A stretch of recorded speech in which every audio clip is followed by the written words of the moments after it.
यह कहानी है दो ताकतवर देशों भारत और अमेरिका के बीच की अदृश्य लेकिन बेहद घातक लड़ाई की। हथियार हैं टैरिफ, प्रतिबंध, कूटनीतिक चालें और सबसे अहम एक मुद्रा की ताकत। और इस लड़ाई का मैदान है पूरी दुनिया का बाजार। अमेरिकी राष्ट्रपति डोनाल्ड ट्रंप ने हाल ही में भारत पर 50% का टैरिफ बम गिरा दिया, साथ ही अतिरिक्त आर्थिक प्रतिबंधों की धमकी भी दी और यहां तक कह डाला कि भारत की अर्थव्यवस्था अब डेड इकोनॉमी है। यह बयान न केवल आर्थिक मोर्चे पर हमला था बल्कि एक कूटनीतिक चुनौती भी थी। लेकिन ट्रंप शायद भूल गए थे कि भारत अब 90 के दशक का दबा कुचला देश नहीं रहा। यह वो भारत है जिसने मुश्किल वक्त में भी वैश्विक राजनीति में अपनी पकड़ मजबूत की है और आर्थिक मोर्चे पर अब अपने दम पर खड़ा थाइक है। कुछ ही हफ्तों में भारत ने ऐसा कदम उठाया जिसने वॉशिंगटन से लेकर वॉल स्ट्रीट तक खलबली मचा दी। भारतीय रिजर्व बैंक ने अंतरराष्ट्रीय व्यापार में रुपए के इस्तेमाल को आसान बनाकर सीधे अमेरिकी डॉलर की बादशाहत को चुनौती दी। पहले किसी विदेशी बैंक को भारत के साथ रुपए में व्यापार करने के लिए महीनों तक आरबीआई की मंजूरी का इंतजार करना पड़ता था। कागजी कार्रवाई, लंबी औपचारिकताएं और नौकरशाही की देरी के कारण कई सौदे ठप हो जाते थे और अंत में डॉलर में भुगतान करना पड़ता था। लेकिन अब नियम बदल गए हैं। अधिकृत बैंक बिना आरबीआई की पूर्व अनुमति के ऐसे खाते खोल सकते हैं और केवल बाद में सूचना देनी होगी। यह बदलाव सिर्फ एक प्रशासनिक फैसला नहीं बल्कि एक रणनीतिक चोट है जो डॉलर की पकड़ ढीली करने की दिशा में पहला बड़ा कदम है। इस फैसले का असर तुरंत दिखना शुरू हो गया। भारत ने रूस, यूएई, बांग्लादेश, मालदीव, इंडोनेशिया और कई अफ्रीकी लैटिन अमेरिकी देशों के साथ 150 से ज्यादा रुपये के विशेष खाते खोल दिए। यह संख्या आने वाले महीनों में तेजी से बढ़ने वाली है। इसके अलावा आरबीआई ने विदेशी मुद्रा बाजार में सीधे 5 अरब अमेरिकी डॉलर की बिक्री की, जिससे बाजार में डॉलर की आपूर्ति बढ़ी और रुपया मजबूत हुआ। यह एक दोहरी रणनीति थी, एक तरफ रुपये को वैश्विक व्यापार में स्थापित करना और दूसरी तरफ डॉलर पर सीधा दबाव बनाना। लेकिन दोस्तों, यह कहानी सिर्फ रुपये बनाम डॉलर की नहीं है। इसके पीछे एक बड़ा भू राजनीतिक खेल भी चल रहा है। इसी के साथ जुड़ी है क्वाड मीटिंग की चौंकाने वाली खबर। क्वाड यानी अमेरिका, भारत, जापान और ऑस्ट्रेलिया का वह गठबंधन जिसे खास तौर पर चीन को काउंटर करने के लिए बनाया गया था। इस साल इस सम्मेलन की मेजबानी भारत के पास थी और तय था कि अमेरिका के राष्ट्रपति, जापान और ऑस्ट्रेलिया के प्रधानमंत्री भारत आकर इसमें हिस्सा लेंगे। लेकिन अब खबरें आ रही हैं कि यह बैठक या तो टल सकती है या फिर किसी और देश में स्थानांतरित हो सकती है। अगर ऐसा हुआ तो यह महज एक बैठक का बदलाव नहीं होगा बल्कि यह संदेश जाएगा कि क्वाड के भीतर भरोसे की कमी है। सोचिए, इससे सबसे ज्यादा फायदा किसे होगा? बिल्कुल सही, चीन को।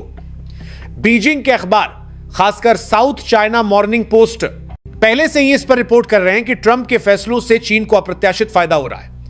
उनका दावा है कि अमेरिका अब उसी गठबंधन को कमजोर कर रहा है जिसे उसने खुद बड़ी मेहनत से खड़ा किया था।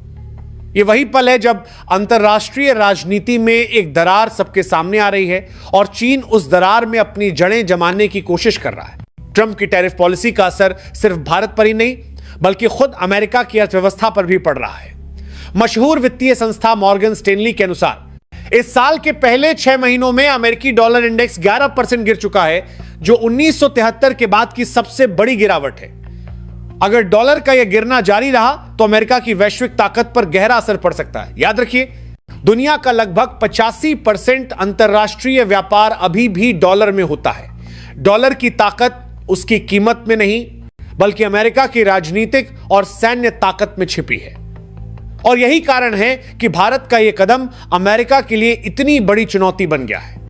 अब जरा ब्रिक्स की तरफ नजर डालते हैं। ट्रंप के टैरिफ बम के बाद ब्रिक्स देश यानी ब्राजील, रूस, भारत, चीन और साउथ अफ्रीका तेजी से सक्रिय हो गए हैं। पीएम मोदी की पुतिन से फोन पर लंबी बातचीत, विदेश मंत्री का रूस दौरा, एनएसए की बैठकें, चीन के लिए पीएम का दौरा तय होना, यह सब दिखाता है कि अमेरिका के खिलाफ एक नया आर्थिक और राजनीतिक मोर्चा तैयार किया जा रहा है। ब्रिक्स अब केवल एक आर्थिक संगठन नहीं रहा बल्कि एक रणनीतिक गठबंधन में बदलता जा रहा है जिसका मकसद डॉलर के विकल्प को ढूंढना और अमेरिकी दबदबे को कम करना है।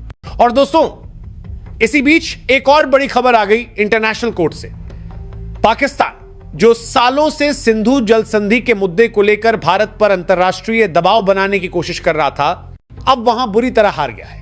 पाकिस्तान ने आपत्ति जताई थी कि भारत के किशनगंगा और राटले पावर प्रोजेक्ट सिंधु जल संधि का उल्लंघन कर रहे हैं और इसका असर पाकिस्तान के पानी के अधिकार पर पड़ेगा। लेकिन कोर्ट ने साफ कह दिया कि यह प्रोजेक्ट संधि के तहत पूरी तरह वैध हैं और भारत इन्हें बना सकता है। यह फैसला पाकिस्तान के लिए एक करारा झटका और भारत के लिए एक ऐतिहासिक जीत है। इसका मतलब है कि अब भारत अपने अन्य हाइड्रो पावर प्रोजेक्ट्स पर भी तेजी से काम कर सकता है, जिससे बिजली उत्पादन बढ़ेगा और पानी का बेहतर इस्तेमाल हो सकेगा। पाकिस्तान की बौखलाहट इस कदर है कि वहां से धमकी आ रही है, अगर डैम बना तो उसे उड़ा देंगे। लेकिन अब भारत के पास कानूनी और कूटनीतिक दोनों मोर्चों पर मजबूती है। भविष्य की रणनीति साफ है।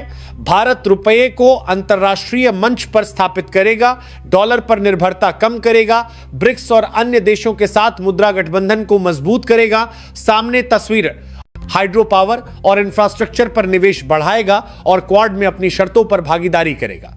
आने वाले 5 से 10 साल में एशिया और अफ्रीका के कई देशों में रुपये का इस्तेमाल कई गुना बढ़ सकता है और अगर ऐसा हुआ तो दुनिया के आर्थिक संतुलन में एक ऐतिहासिक बदलाव होगा। यह पूरी कहानी हमें एक बहुत गहरी और महत्वपूर्ण सच्चाई का एहसास कराती है। दुनिया की ताकत सिर्फ हथियारों से नहीं बल्कि आर्थिक और कूटनीतिक चालों से तय होती है। आज भारत ने जो कदम उठाए हैं वे महज एक आर्थिक सुधार या नीतिगत बदलाव नहीं है, बल्कि आने वाले समय में वैश्विक शक्ति संतुलन को बदलने वाले रणनीतिक फैसले हैं।